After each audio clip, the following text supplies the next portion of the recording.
Last week we were in Exodus 8 and 9, and we talked about the plague of gnats and flies.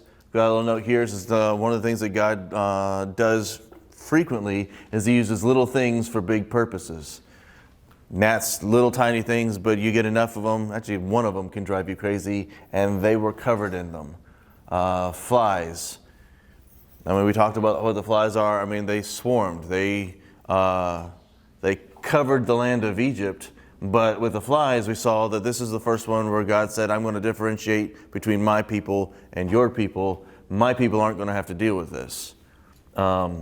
So anybody in the land of Egypt could go up right up to the border of Goshen where the Israelites were and see flies here, no flies there.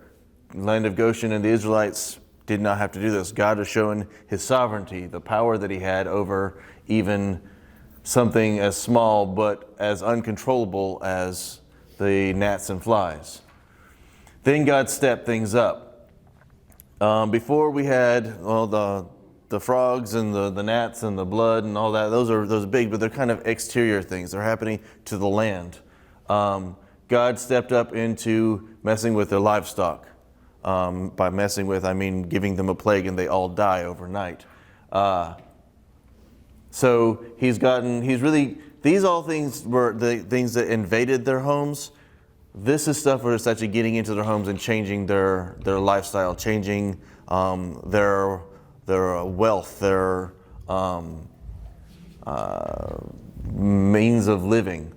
So the livestock out in the field, I'm going to clarify that just because this comes up in a little bit. But the livestock in the field were hit with a pestilence. Then they had the festering boils, which actually touched their own bodies. And then we had the hail, which basically touched everybody and everything that was outside. The interesting thing about the hail is He gave them a warning and said, listen, this is what's going to happen. And when it's going to happen, go out, bring your stuff in. He gave them a chance to avoid this one to a certain extent. So the ones who listened, and the Bible actually says that some of the officials did go out and bring their stuff in, they were spared. The ones who did not suffered the consequences. Said that the hail killed the livestock, it killed any people that were out there, it killed the plants. It was specific about which plants were killed, that would, the ones that were ready for harvest at that point. But it also damaged trees. And what God was doing here, well, again, He's stepping up what He's doing. He's building up to the great crescendo that's coming at the end of these 10 plagues. But He's making it last so that He can spread His fame. Not only so that the Israelites know that their God is God. He is Adonai. He is the Almighty that they knew of before. But He's letting the Egyptians know that their gods don't cut mustard. They're just not going to be anything really compared to God. He's establishing His dominion. He has the ultimate authority, ultimate power over all of these situations, over every aspect of the life. In fact, He actually says, this way you will know that I can reach even into the heart of your own homes, the heart of your land. The seat of your power is not a big deal to me. I'm going to get right in there because nothing can stop me. And again, going back through these things, about the time that the flies and the gnats happened, the magicians, they stopped really even trying. When the gnats showed up, they said, this is the finger of God. We can't even begin to do this. Festering boils, they couldn't even stand up to face Moses. So at the very beginning, they were able to counterfeit stuff, can't counter any of it, and by the time we're about halfway through, they can't even stand in the presence of Moses and Aaron. So God is really hammering down, but He's not doing it all in one swipe. With the hail, He said, I could have killed you all at the beginning.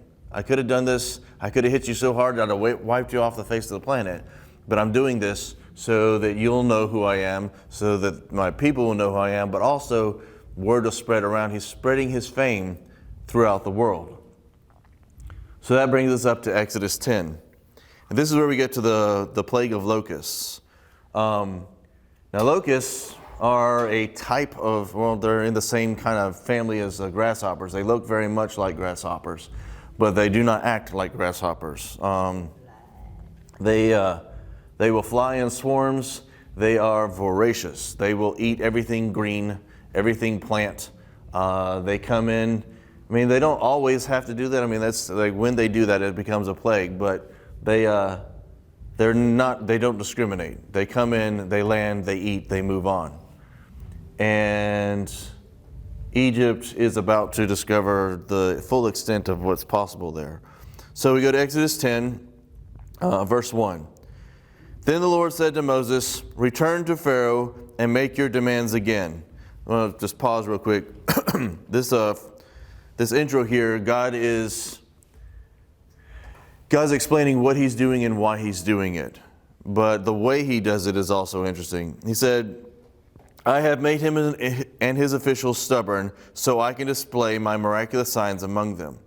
I've also done it so you can tell your children and grandchildren about how I made a mockery of the Egyptians and about the signs I displayed among them. And so you will know that I am the Lord."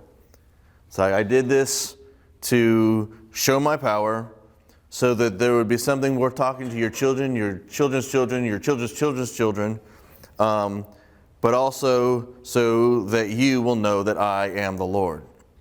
Verse 3.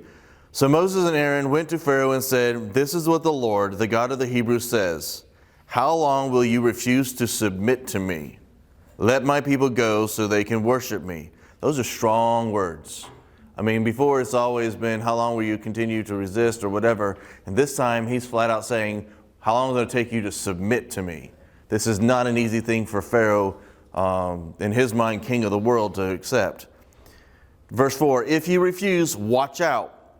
For tomorrow I will bring a swarm of locusts on your country. They will cover the land so that you won't be able to see the ground. They will devour what little is left of your crops after the hailstorm, including all the trees growing in the fields. They will overrun your palaces and the homes of your officials and all the houses in Egypt. Never in the history of Egypt have your ancestors seen a plague like this one." And with that, Moses turned and left Pharaoh.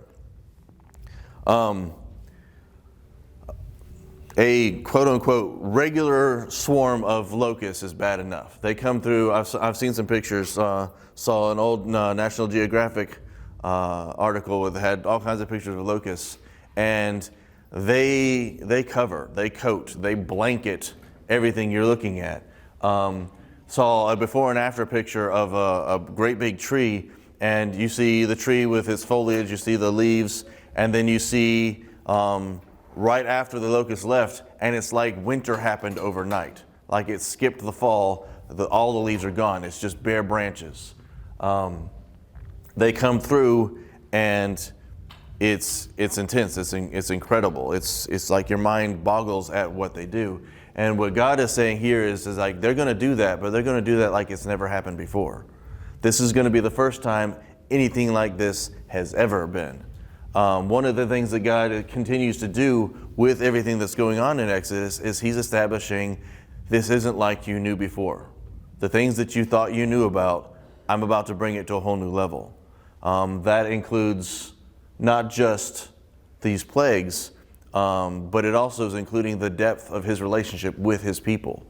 Everything about this is like there's never been anything like this before. You need to understand this is something new. And then when he gets done talking about this, Moses just turns around and leaves. There's no dismiss, there's no whatever. He just turns around and walks out. Here's where something gets a little interesting. Verse 7, Pharaoh's officials now came to Pharaoh and appealed to him. "How long will you let this man hold us hostage? Let the men go to worship the Lord their God. Don't you realize that Egypt lies in ruins?" It's a big change in attitude. These are the guys who started off saying, "Hey, yeah, we can do this too," or "We don't need to let them go because we need these workers." And now they are the leaders of Egypt, greatest country in the world, and they're saying this man is holding us hostage. Huge change. So verse 8, so Moses and Aaron were brought back to Pharaoh. "All right," he told them, "go and worship the Lord your God. But who exactly will be going with you?" Because, the officials said, like, let the men go, because that's what they wanted. But Moses always said, let my people go. He never said, let my men go. said, let my people go. So Pharaoh says, like, who exactly will be going? So Moses replied, we will all go, young and old, our sons and daughters, and our flocks and herds. We must all join together in celebrating a festival to the Lord. Pharaoh retorted, I love that, retorted, the Lord will certainly need to be with you if I let you take your little ones. I can see through your evil plan. Never. Only the men may go and worship with the Lord, since that is what you requested. And Pharaoh threw them out of the palace. Pride comes before the fall. It's verse 12. Then the Lord said to Moses, raise your hand over the land of Egypt to bring on the locusts. Let them cover the land and devour every plant that survived the hailstorm. So Moses raised his staff over Egypt. I'm not really sure. Maybe raise your hand is just an expression. But Moses raised his staff over Egypt, and the Lord caused an east wind to blow over the land all that day and through the night. When the morning arrived, the east wind had brought the locusts. And the locusts swarmed over the whole land of Egypt, settling in dense swarms from one end of the country to the other. It was the worst locust plague in Egyptian history, and there has never been another one like it. For the locusts covered the whole country and darkened the land. They devoured every plant in the fields and all the fruit of the tree that had survived the hailstorm. Not a single leaf was left on the trees and plants throughout the land of Egypt. Verse 16, Pharaoh quickly summoned Moses and Aaron. Not quickly enough. I mean, I have sinned against the Lord your God and against you, he confessed. Forgive my sin just this once, again, and plead with the Lord your God to take away this death from me. So Moses left Pharaoh's court and pleaded with the Lord. The Lord responded by shifting the wind, and the strong west wind blew the locusts into the Red Sea. Not a single locust remained in all the land of Egypt. But the Lord hardened Pharaoh's heart again, so he refused to let the people go. So again, we've got, the staging is really nice on this one. I mean, just to kind of appreciate God's artistry here. Moses comes in, makes the demand, tells Pharaoh he needs to submit. Pharaoh kind of tries to listen for a moment there, but like God has flat out said, if you don't do it, this is what I'm going to do. Tomorrow this is going to happen. So when he refuses, Moses heads out, raises his hand, and for the whole night, or the rest of the day and all that night, this really strong wind from one direction starts to blow. And that east wind brings all these locusts, brings probably all the locusts. And they cover the land. They eat everything. They destroy it. And it happens, I mean, it says Pharaoh quickly summoned Moses, but I don't know how quickly you can really do that. And the damage is done, but they're terrified of what's going to happen next. So Moses prays to the Lord, and a west wind comes. I mean, nobody can control the wind. The wind, I mean, like everybody's at the mercy of the wind. No, like Jesus refers to the wind later on when he's talking to Nicodemus, like you can feel the wind, but you don't know where it's coming. You don't know where it's going. All you can tell is there. And he makes the comparison between the wind and the Holy Spirit. And I don't think I think there's a connection there. Like the wind is something beyond anyone's control, except God, who used it to blow it in, used it to blow it back out again. And then again, it's this whole not even one was left. Insects linger. I mean, if you've ever gotten flies in your house and thought you got rid of one, there's always one that shows up afterwards. And this says not a single locust remained. But Pharaoh, the Lord had hardened Pharaoh's heart again, so he refused to let the people go. We talked briefly about the hardening of Pharaoh's heart last week. And I want to point out that it never says that the Lord bent Pharaoh's heart against Israel. It says that he hardened his heart. Another way to say that is he strengthened his will. He gave him more resolve. He basically gave him the strength to not be broken and to change his mind. Pharaoh had already made up his mind. He'd already made a decision. He was already bent this direction. What God did was supernaturally empower him to stick to it. It's it's a fine line, but it's one of those things where you're like, well, why did God make? I mean, because if God had made Pharaoh do the things that he did, then God would ultimately be the one who did the things against Israel. But God did not put Israel in slavery. What he did was he empowered the ones who were going to do it. He gave them the will to continue in the face of God. Because let's face it, no unaided, rational human being is going to stand in the face of even the first plague and say, I'm not buying into this. You're going to need something supernatural, because we're talking about God is bringing his mighty hand. Even God is saying, I'm showing off here. No human being, no human will is going to stand in the face of that without God's help. This is not God's direction. God just strengthened his will that was already set, which is a miracle in and of itself. So let's picture, before we move on to this next plague, what Egypt looks like. Now, Egypt was the land of plenty. It was, we won't say it's like the land flowing with milk and honey. That's something else. However, powerful nation, mightiest military on the planet so far. It was rich. The Nile was a rich source of life to them.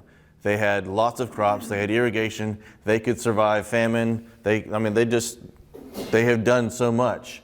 But since this has started, their fishing industry has been drastically impacted because of the Nile turning into blood. The sanitation issue with all the dead frogs, because those ones they remained. Then we've got the gnats, we got the flies. Those things have all come in through and done the damage that they've done. But even so, then we've got their livestock has been devastated. I mean, they had most of them that were out in the fields dead. Then at some point or another, more of them came out there and they got the boil, so they're not really healthy like livestock anymore. And then the hail comes out and knocks out even more. Then they've got their crops, which have been beat up by the hail. The land has been struck. There's probably been fires because we talked about the lightning, the continuous lightning that happened through that storm. I mean, Egypt has been bombarded by God. And now we've had locusts come through. So everything that was left, everything that was green, everything that had any life in it at all has just been swarmed, and this flying mulching machine came through and just devastated what was left. Egypt is a corpse. I mean, everything living in it has been slapped around, smacked, and wiped off. I mean, it's like it went from springtime to winter overnight, only there's no transition time. Everything just died. I bet the price of real estate in the auction went up. I always wondered about that too, because I mean, God's hand in here is really remarkable. For one, when we talked about it, God's favor on Moses and Aaron, they keep showing up. I mean, they're showing up by themselves into the palace of the greatest military leader on the planet at that time, and they walk away. I mean, there's definite protection going on here, but also all the livestock in Goshen's still fine. All the crops that are in Goshen, all the pasture land for the livestock, it's fine. The people, they're healthy, they're good. It had to have been the hand of God that kept the Egyptians from going there and taking it. Or their hatred for the Jews. Well, I mean, again, hatred to that level, you're going to starve and let the slaves have everything? I mean, that's the hand of God. But, seriously, Egypt has been bombarded. They have been under attack. When later on we talk about how the Israelites leave with all the plunder like an army with the spoils of war, it's not just a metaphor. I mean, there has been a war going on. Israel just hasn't had to fight it. Another thing that's been interesting is on every single plague so far, Moses and Aaron walked in and said, "Let my people go, or this is going to happen." Until now.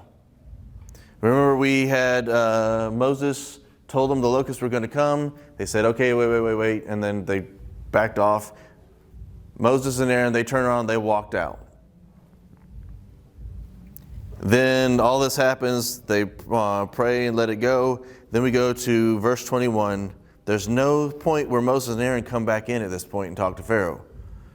Verse 21 says, Then the Lord said to Moses, Lift your hand toward heaven, and the land of Egypt will be covered with a darkness so thick you can feel it. You guys ever been in like a cave? Like when they turn the light out? It's so black you literally, there's no light. And they actually tell you that there's a limit to how long you can survive that way. After so many days, it can cause actual damage to you because it's so dark. It's like 3 days. I think it's yes. Yes. And it's so dark. I mean, you're doing this and you can't see anything. It's like you almost can't even feel anything. And God's saying He's going to drop a darkness. And that's as close as I've got that I can imagine this. But the darkness so dark that you can feel it, it also kind of, at least to me, implies this is going to be a darkness that's so heavy that it's going to affect them mentally and emotionally. And frankly, if you're like one day you've got light and the next day it's like you're suddenly blind. Like the whole nation is blind. That could be, and especially after everything else that they've already been through, I can see this being a heavy, heavy darkness. This is a darkness that is laced with despair. And also, if you're an Egyptian in the land, especially if you're not one of the ones in charge, even if you are, but if you're not, and you're just there, and you're seeing your country being destroyed, and then suddenly, as far as you know, you're blind. Because there's no warning. They don't know this is coming. There hasn't been anything that says, hey, I'm going to make it dark. They just wake up and they can't see. I can't imagine the mental and emotional toll that has to take. Can you imagine if they, Paralyzed. can you imagine if they try to light a lantern or something like that and that don't even work? No light. Yes, sir. I know I'm late coming in on this, and y'all may have already talked about it, but what did the Pharaoh stand to gain by enslaving the people of Israel? At the beginning of the book of Exodus, it talks about how the Israelites had become so populous that they were afraid that if another enemy came in, that the Israelites might side with the new enemy and then the Egyptians would be overrun. So they were afraid of their numbers. So they enslaved them to try to control them. They actually tried to wipe out the population as well even so far as to tell the midwives to, if there's baby boys, go ahead and kill them. And then that didn't work, so they tried throwing the babies into the Nile to murder them. Again, just the males, because if the females were there, they could actually finally marry everybody in and everyone would eventually be Egyptian. They were terrified of the numbers and the potential power, so they were trying to control. Losing control of Yes. the land. They were very much afraid of losing control, and that worked out so well for them. Ultimately, and then God used all of that. It said the Bible said that the more Egypt oppressed them, the more populous they became. They had more kids and more kids, and they were afraid. They were afraid of the people that God's favor was clearly on. Yes. Just like a kind of pure curiosity question about the darkness. Do you think that there's a chance that they were actually just blind? Because if an Egyptian lived like right beside Goshen, could they have seen the light in that land? Well, that's the. And if they did light, a candle, would it just not light, or would they feel the heat but not see the light? I think. Well, let's read on here, like verse 22. So Moses lifted his hand to the sky, and a deep darkness covered the entire land of Egypt for 3 days. Interesting point. During all that time, the people could not see each other, and no one moved. But there was light as usual where the people of Israel lived. The picture that paints for me is that they had light, they had darkness in Egypt that was insurmountable. It was darkness so much that they didn't even move. But there's light as usual in the land of Goshen where the Israelites lived. To me, God has supernaturally drawn a line where this is where light works and this is where light does not work. Like a veil around Goshen. Yeah, there is like. A different perspective, like instead of it just being dark, dark. Right. That's the impression that I get. That's really interesting. Couple of things. One, the first thing that God says that we have recorded is, let there be light. He is establishing here, he's the creator of all things. He is establishing here, I have control over the most base, the basic thing ever. I can control light. I can declare where it works and where it doesn't. That's even bigger than the wind. I can shut the light off, not just turn it off, not just put clouds over. I can make it so deep that you can't do anything. I can make it so deep that you don't even move. But also, an interesting point, I don't know if they had a head god in their pantheon, but the god Ra was the sun god, is their most powerful one, because other than the Nile, that was where all life came from. And God shut off their god. He locked their god out. I mean, he basically said, this is the last one. Like, this is the topic you got, and it's nothing to me. I can just turn it off. If somebody could have moved, I believe that if we say that the border between Egypt and Goshen was there, they could have stepped through, and as soon as they crossed, there'd be light, and there'd just be a wall of black. But as soon as they step over, you can't see. It'd be completely, because light stops. If light doesn't work, it can't travel beyond this point, and then you just can't see. It's kind of, it's conjecture, but it's how I've always pictured this scene. I've always seen this as God stopped light. Pierre, you had something? Yeah, I was thinking of 2 Corinthians. Jesus says that what fellowship does light have with darkness? And I don't know if there's a parallel there with that, but normally you can have a lot of darkness, be in a very dark room, and there's a little crack at the window, you can see light infiltrating. Mm-hmm. But that could not have been the case there. God just said there's not going to be any fellowship between the two. And there's a spiritual lesson in that as well, that if you're in the light, then there's no darkness at all. And if you're in darkness, there's no light at all. Another thing that darkness isn't actually a thing. It's an absence of a thing. Darkness is the absence of light. Also, darkness, Jesus used the conversation with Nicodemus, said that people who love good love the light, and they live in the light, but people who love evil, they seek darkness because it hides what they're doing. And so we've also got here, again, like you said, if you're in a dark room and there's even a sliver of light, there's enough light there, your eyes can adjust and you will be drawn to that. No light could have existed, or everybody would have been drawn. They would have moved. And what God's saying is, no. They didn't even know that there was light in Goshen. Right. They couldn't have known. Only ones who could have known were the ones who lived to tell the tale. I like the part where he says that he sent somebody to go get them, though. Well, how'd they get there if they couldn't see nothing? God. Yeah. I imagine there's a couple of guys there who have walked that road enough that they could do it blindfolded. So during all that time, the people could not see each other, and no one moved. But there was light as usual where the people of Israel lived. Okay, I will point out also, this darkness lasted for just 3 days.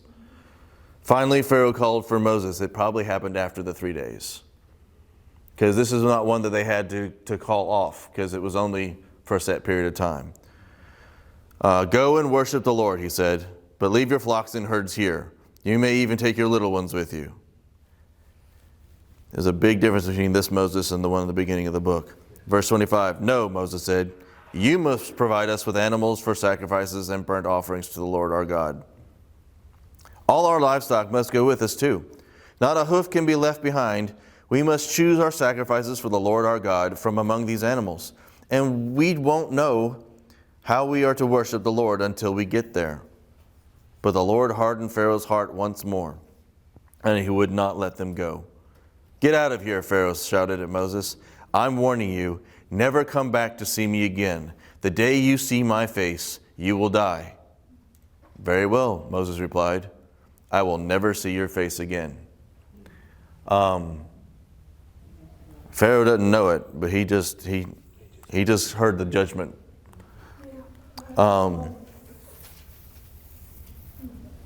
I know it sounds overly simplistic, but why didn't God just smite Pharaoh? Because he wanted to make a point.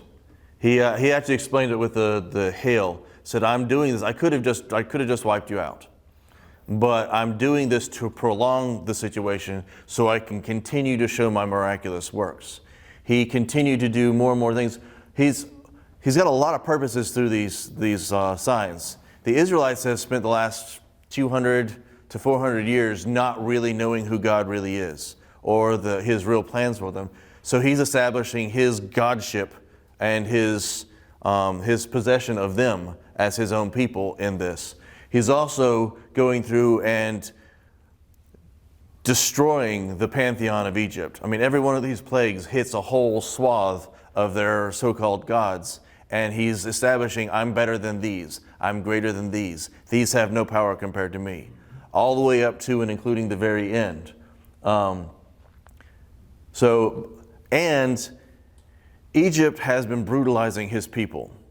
So God, I mean, if he just wipes them out, there's an old joke that if you kill them, they don't learn nothing. So he's making a point. He's making a point to the whole world too. This is going on long enough. This is going on for months and months and months. I think the smallest estimate is like 7 months minimum that this has gone through. The rest of the world is hearing about this because Egypt, who used to be big in commerce, is not sending out the stuff they used to send. And people who send emissaries are coming into a wasteland that used to be the greatest thing in the world. So God's spreading his fame, which is important because you see later on when Israel finally goes into the promised land, even the 40 or so years later, they're still talking about what happened in Egypt. They're still afraid of the God of the Israelites, the God of the Hebrews. So he's doing a lot of stuff through this, and he's drawing it out to get the most out of the situation. And those traders coming in are seeing all the destructions, and then when they're asking, like, what army came and attacked you? No army. Yeah, like Moses and Aaron walking around and say, hey. It was the two of them. Yeah. So, all right. Now we're getting into probably the most famous of the plagues. This is the one that they've actually got a feast set up for. We hear about the Passover throughout the Bible. It's a pretty major event even in Jesus' life when we look at the Gospels.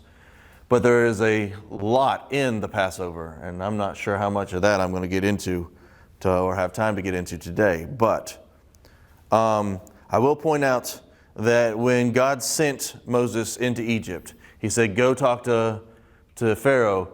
In chapter 4, verse 22, he says, when you go, tell them that Israel is my firstborn son. If you won't, because you won't release them, I will kill your firstborn son. So this is the first thing that we hear in the tale of all this, and it's the last thing he's finally doing. All of this stuff has been leading up to this point, and it was the one that he said, this is where we're ultimately headed. Okay, verse 1, chapter 11. Then the Lord said to Moses, I will strike Pharaoh and the land of Egypt with one more blow. After that, Pharaoh will let you leave this country. In fact, he will be so eager to get rid of you that he will force you all to leave. Tell all the Israelite men and women to ask their Egyptian neighbors for articles of silver and gold. In parentheses, now the Lord has caused the Egyptians to look, now the Lord had caused the Egyptians to look favorably on all the people of Israel. And Moses was considered a very great man in the land of Egypt, respected by Pharaoh's officials and the Egyptian people alike. I can't imagine why. I mean, basically, at this point, if an Israelite person came along and said, hey, would you do this? They would do anything to possibly have some favor with the God of the Israelites. And Moses came in as a virtual nobody to begin with, but even with the Locusts, the officials are saying, how long are you going to let this guy hold us hostage? I mean, he's gotten their attention. Like God said, when you go in, you're going to be like God to Pharaoh. Aaron will be your prophet. Everything about this has has established the favor that they have. The favor to the extent that they're about to go, I mean, the slaves of Egypt are about to go to their Egyptian neighbors and get all their goods, all their silver, all their gold, their jewelry, their finery, everything, to borrow it, and they're going to do it freely. Just give it to them. Yeah, here. This was my great-grandmother's. You can take that too. I remember where you got that. Now, this is the same Pharaoh whose daughter adopted Moses. No, probably not. In fact, that's one of the things that we talked about earlier on, is because of the amount of time that had passed. That is like, we got 40 years from that. And there's a lot of research. If you go into, this is probably the younger brother of a Pharaoh who had died before. Otherwise, this Pharaoh would have died in this plague. So that doesn't really connect. But this is not the same Pharaoh. Also, if you go back to everyone who wanted you dead, he told Moses, you can go back to Egypt. Everyone who wanted you dead is now dead. So that Pharaoh is definitely gone. I think that if he had showed up to that Pharaoh, he would still have had a death sentence on him for the murder that he had committed. That's another thing. You know, we talk about the people that God has used, like Thomas was a doubter, like Peter was had betrayed him. There's the whole list of all these things. Samson was a huge mess. I never really stopped to think about Moses was a murderer. And God's really not concerned about our credentials. He's worried about, he's only concerned with whether or not we'll carry his. And I mean, you look at Moses. I mean, he wrote it, but Moses is declared to be one of the most humble men ever. And I can see, I mean, he's standing there as the handpiece for God and all these things, and he knows it's not coming from him. But I mean, if you're face to face with God showing off to humble an entire nation, you've got to realize how small you are. But I mean, he had a hard time. He stumbled over his own words. I mean, he's got a history of trying to step into things and messing it up. He's a murderer, and God said, I've chose you. That's when all of the excuses that he gave for not necessarily being the right guy for the job, God's first answer was, I'll be with you. And I think that's huge for all of us to remember. One, we don't need to wait until we're ready. That's one of the biggest excuses that we use to not do what we think God might be calling us to. It's like, I'm not ready yet. Was Moses? Or I don't know enough. Moses didn't have any Bible. Like the Bible we got starts with the books that he ends up writing later. He has nothing but the hand-me-down stories, the word-of-mouth stories that he's heard about what happened with Abraham, Isaac, and Jacob. I mean, really, this whole story shoots holes in all of our excuses. I'm not good enough, murderer. I don't speak well. I will be with you. Like, who makes men's mouths? I'm not qualified. Or I don't know enough Bible yet. Like, people who didn't have the Bible were successful. And it goes back to the same thing. It's not got anything to do with us at all. It's got to do with who is with us and who we are with. That's what happens today. You know, we're led to do something and we think we can't do that, you know, or we need to speak to someone somewhere and we think reaffirm it or something. Yeah, you know, just Thinking can't. that too. We have so many advantages over the people of this time. We have the written word. We have so many examples of what God does do and what he doesn't do, what he's like and what he's not like, what he says is good and what he says is wrong. We actually have his law as a standard for what he says is right and righteous. They didn't have all this. They were about to be given this, but like at this point, nothing. They've got the traditions that they've had, and there are certain things that they know, but they don't have anything codified. They don't have anything. They didn't have the Holy Spirit indwelling, which is huge. You know, I wonder how, well, it's established that we only use a very small portion of the capacity of the human brain. I wonder how that ties in to our lack of obedience or lack of faith. And we think like, I'm not qualified, I can't do this, I don't have knowledge, I don't have training, you know, but the other part of your brain that God has set up for you is probably all about faith, and that if you apply that part, you can do anything. I know that the Bible says to be transformed by the renewing of your mind. And part of that, and we've talked about in the stuff about faith, is that we have so much of our reality and our understanding and the way we think tied into the limitations of this world. But we are created in a way, and we have been, when we're born again, we are transformed in a way where spiritual things can begin to change how we look at the world, can change how we perceive the limitations that we have to live under. And again, we have the Word that shows us God's ability to act and empower limited people. There's a reason that God keeps using limited people, because we're all limited to start with. But also, over and over and over again, you see the people he talks to and he chooses, they learn to walk in a relationship that puts God first. David keeps coming to mind. David was a shepherd. He's the youngest of his family. He's out there watching the sheep. He didn't just go straight from first day on the job as a shepherd to go fighting Goliath. He spent countless weeks, months, maybe years out there with the sheep, just him and God. He's singing songs to God. He's out there seeing God give him strength against the bear, the lion. There's more, but that was his. When he fought Goliath, he'd already established a relationship where he'd seen God do miraculous things and do mighty things already. Well, he'd seen God's power. He'd seen God's power within his life. Within his life, he'd seen God define what was possible and what wasn't.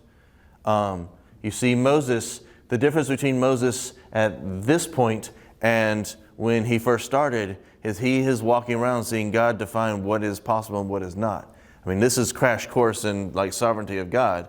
But when you see somebody who is embracing what God says and walking in it, you see the extent that God's free to move and God's free to do. I mean, how often do we miss out on what God could be doing because we've decided we're not worthy, we're not this, we're not whatever, we're not ready, or we just don't know. Or we haven't spent the time like David did with just us and God, praising Him, fellowshipping with Him, learning in the little steps and the little ways to see what God can actually accomplish. When I first started learning how to hear God, for however that sounds, I was in a group about this size, and it was a safe place where if I thought that I just heard God, I would share, and then the people that I was with would they'd pray over it, and the people leading those meetings who had already established that they could hear God for years could help me sort through. It's like that. I don't know if that was God, but it's definitely biblical. But you definitely heard God there, and I learned to walk and learn to build confidence by taking chances. And I learned how to step out of the boat and step back in, step out of the boat and step back in, until I had learned to recognize the sound of Jesus on the water. Not saying I've ever walked on water, but there have been some times I've stepped out when it felt like that. He's always faithful. Yes, sir. The misconception is the small things are the big things. I mean, when you do something when I do something I consider small, it really is a big thing. Right. Because I'm being obedient and being faithful. It can be a piece in what God's building in your life that is this foundational. There are moments when I stepped out in faith and then God showed up that are burned into me, that have become part of who I am and part of who this relationship with God is. That they weren't huge, but for me they were huge. Yes. In this day and time, compared to biblical time, they did a lot of walking. They were like David by himself out in the field. And today, lots of distractions. The We TV is a big consider ourselves distraction. so busy. Yes. This is a I big mean, you distraction. time before we get up, we're thinking about what we've got to do that day, Mm-hmm. instead of taking the time to be in prayer.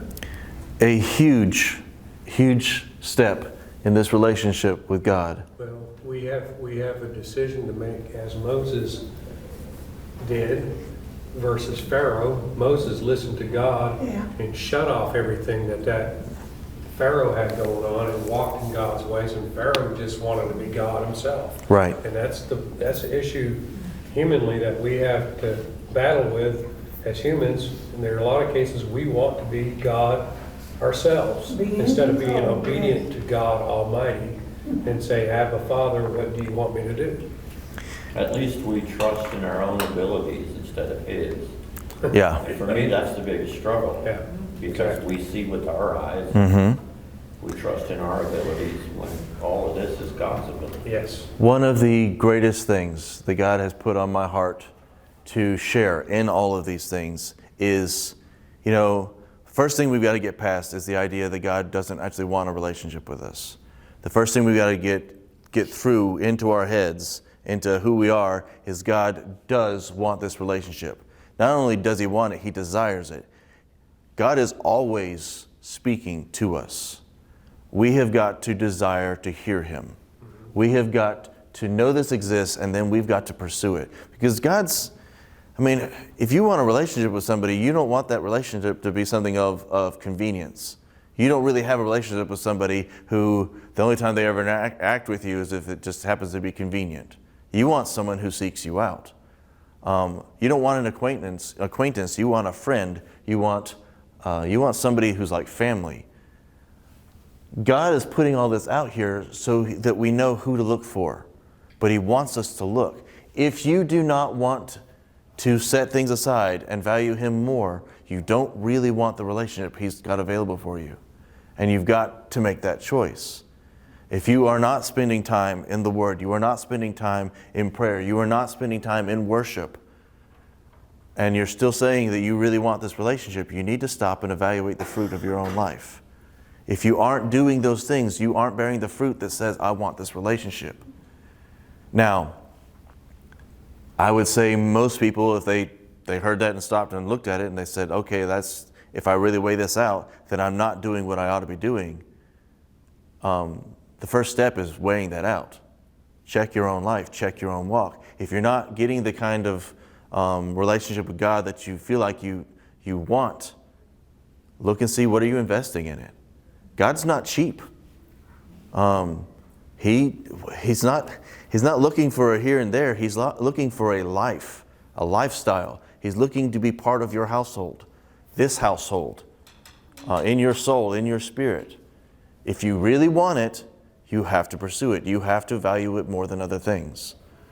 And if you do, the Bible is cover to cover God's promise. If you'll do this, it's not that he'll show up. He's already there. He's waiting for you.